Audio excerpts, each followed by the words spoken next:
Mga katambay, kamusta po? Si Kamanong po, nagbabalik po muli para po magkomento po sa inyo dito po sa Tambayang Makabayan. Samahan niyo po inyong lingkod. Magandang umaga po muna, tanghali, hapon, gabi. Madaling araw po sa ating lahat. Sana po nasa maayos po tayo. Nakalagayan lahat mga kababayan.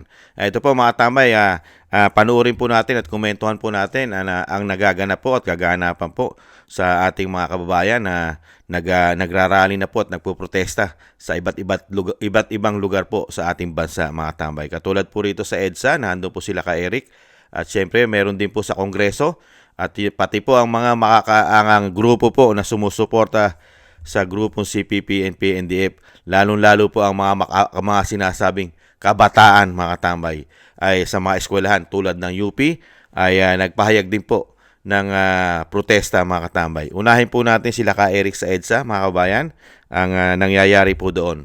Panoorin po natin. Since time immemorial, si Risa Ontiveros, wala pa kayo mga kampinyan? Inuutulang kayo ng si Risa Ontiveros. Hindi pa nagpapanti ang galit na sa inyo yan. Paano mo magiging kaibigan yan? Yang makabayan lang. Mr. President, yung mga retired general, I don't know, I don't want to say anything bad against General Valdez. This category yan. Pero makinig po kayo. Huwag ninyong palakasin ang CPP-NPA. At Mr. President, kapag ikaw, halimbawa, ay biglang nag-resign, bumagsak, ipagmamalaki ng mga komunista na sila ang nagbagsak sa iyo. Ipagmamalaki nila na sila ang namuno sa sambayanan para ibagsakan. Maraming salamat po at magandang hapon sa inyo lahat. Nirespeto po ng mamamayan ang pahayag ni Kapiter. Pero hindi tayo papayag na pag bumagsak si Marcos, ang mag-grab ng credit ay ang CPP, NPA, NDF. Kasi dito tayo, hindi mangyayari yun. Ang taong bayan, kung babagsak man si Marcos, taong bayan ang nahatol sa kanya. Pangalawa, bago mag-isip si Marcos ng kanyang gimmick sa reconciliation, dapat munang managot siya sa kanyang krimen, sa pandarambong at pagnanakaw sa kabanang bayan. There will be no reconciliation kapag walang katarungan at pananagutan. Lalo na ang pagpapadukot kay Pangulong Duterte, yan ay karumaldumal na pananagutang krimen ni Marcos. At pangatlo, ang kanyang patuloy na panluloko sa taong bayan nagpapakita na ang reconciliation magmumula lamang kung mayroong sinseridad. Ang sinseridad ay wala sa puso at pagkatao ni Marcos sapagkat ito ay hambog, arugante at walang damdamin para sa ordinaryong mamamayan. He does not deserve to remain in office any minute, any longer. Marcos Romualdez palayasin! Marcos Romualdez palayasin! Marcos Romualdez palayasin! Ang tao, ang bayan, ngayon malaban! Ang tao, ang bayan, ngayon malaban! Okay, Ito po mga tambay.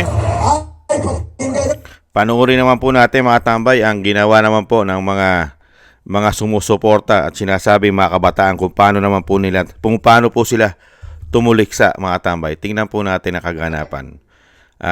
Siyempre hindi po papayag ang grupo ng mga kaliwa mga tambay. May sarili po silang agenda at protesta din po sa kanila sinasabing Black Friday protest mga tambay. Itong Black Friday protest. At ito po ay magtutuloy-tuloy po ito mga tambay. Hindi lang po ito isang araw mga kabayan. Dire-diretso po ito ang gagawin po. Ito po ang balita naman po nila mga kabayan. Ang mga grupo na kabataan. Lumabas ang daang-daang estudyante ng iba't ibang kolehiyo sa University of the Philippines, Diliman. Hudyat ito na simula ng Black Friday protest kasama ang ilang guro at manggagawa sa pangunahing universidad ng gobyerno sa bansa. Ngayon po, nagsama-sama ang buong komunidad ng UP upang irehistro ang kanilang mga panawagan hinggil sa katiwalian at mga pagnanakaw. Mga kasama, sama-sama nating isigaw, DPWH!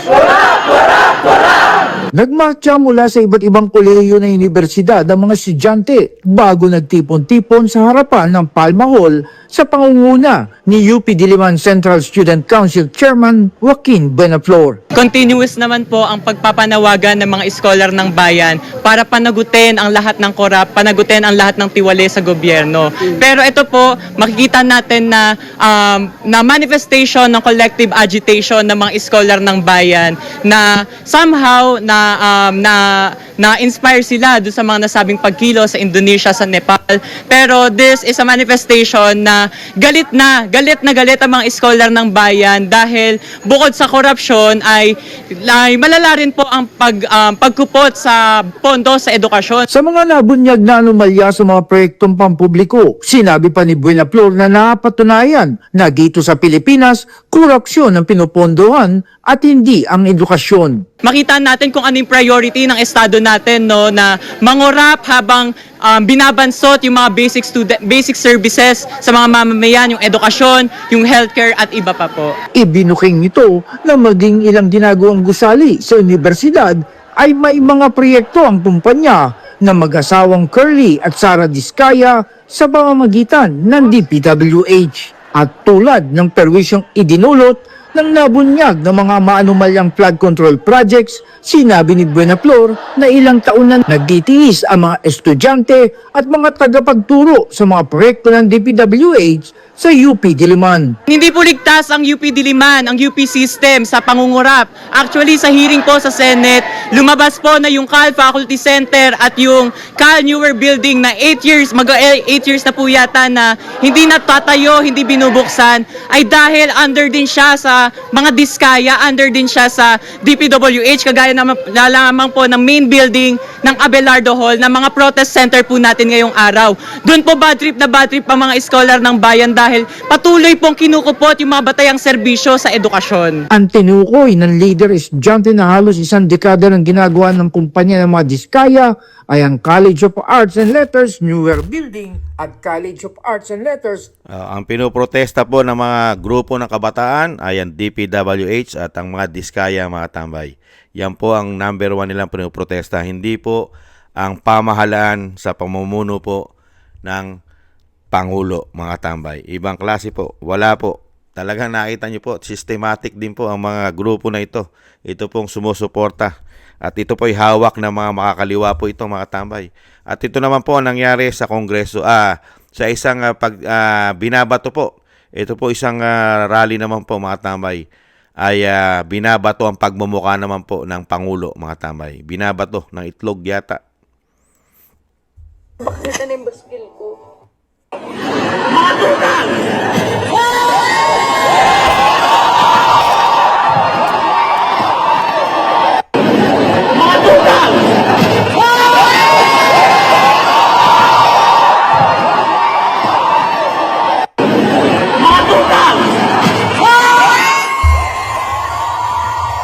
Yan po, mga tambay, binabato po ang pagmumukha po ni BBM, mga tambay, ng mga ralista.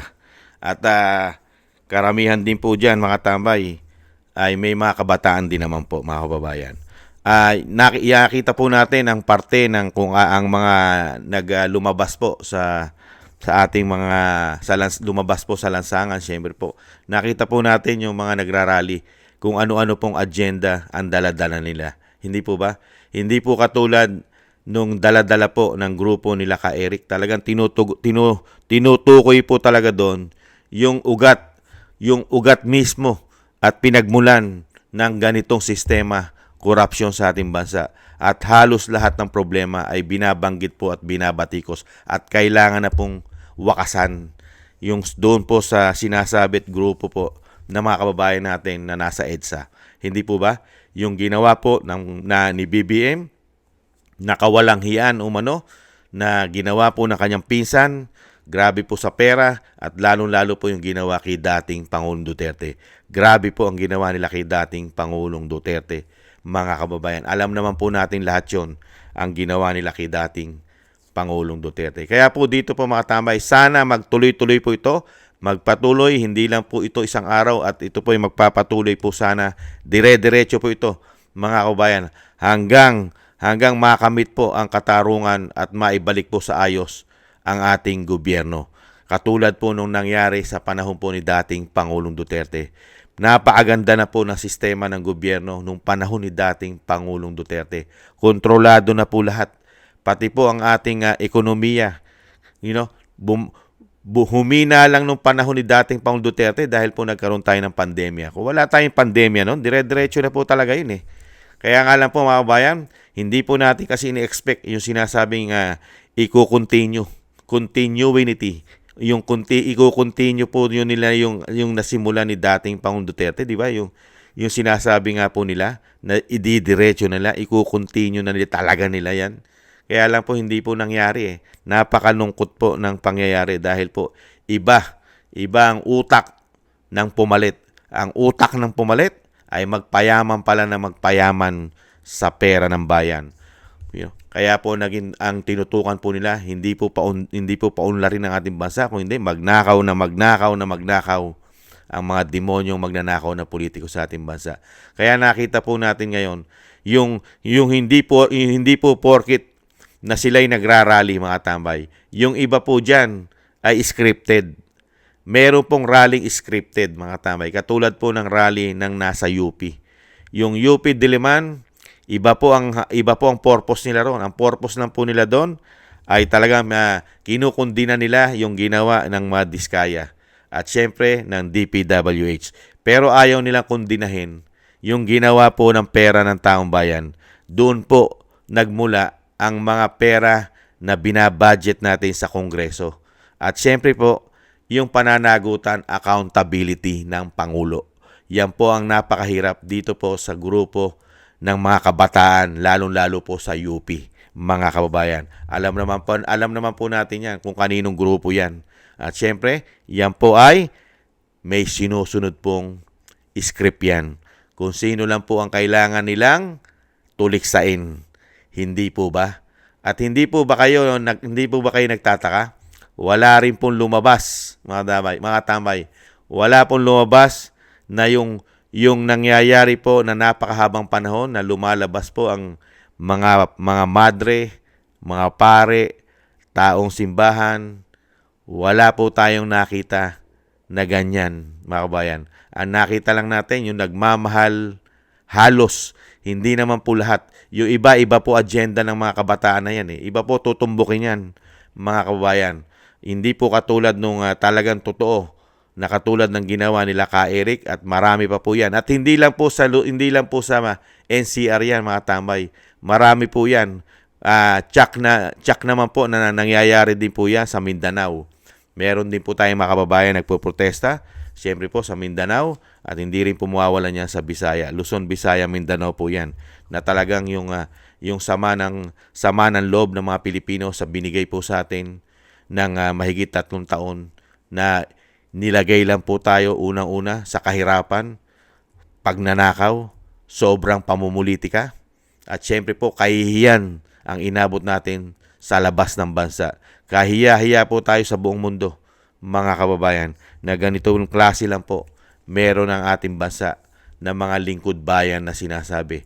Yung pala, lingkod bulsa lang po pala ang mga tao na ito, mga kababayan. Yan po mga kababayan, nakaganapan po na ginawa po ng ating mga kababayan. At syempre po, sana po magpatuloy at ito po ay hindi po sana po ito magwakas o matapos ng ganun-ganun lang na walang patutunguhan po mga tambay. Maraming salamat po sa ating mga kababayan sa grupo po nila ka Eric.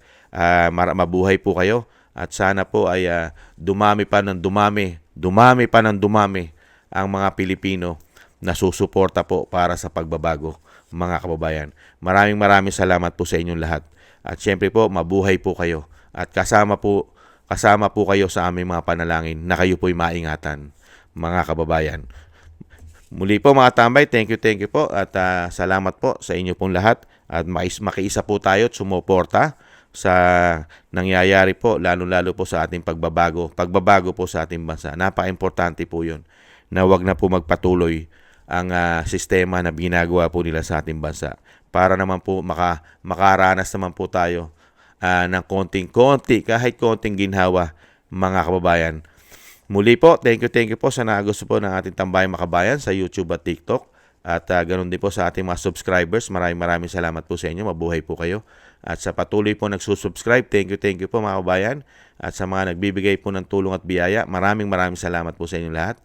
At syempre po yung dasal at panalangin po natin na maingatan po ang pamilya Duterte, ang Vice President. Maingatan po, ganun din po ang dating Pangulong Duterte na maingatan po. At syempre po madugtungan pa po ang kanyang buhay at kalakasan at makauwi po siya sa lalong mabilis sa ating bansa. At syempre ganun din po mga kabayan na ipagdasal po natin ang ating bayan na hindi po makubkob ng mga masasamang politiko na sila po ang maghari sa ating bansa. Ipagdasal po natin na dito po sana ay mawakasan na mga kababayan nang ang Pilipino naman po ay makatikim ng ginhawa kahit papaano. At ganun din po mga tambay, tayo po yung magdasal at manalangin na maingatan po tayo. At syempre po ang ating buong sambayanan. Maraming salamat po mga kabayan. Ingat-ingat po tayo at makiisa po tayo. Paalam. Bye-bye.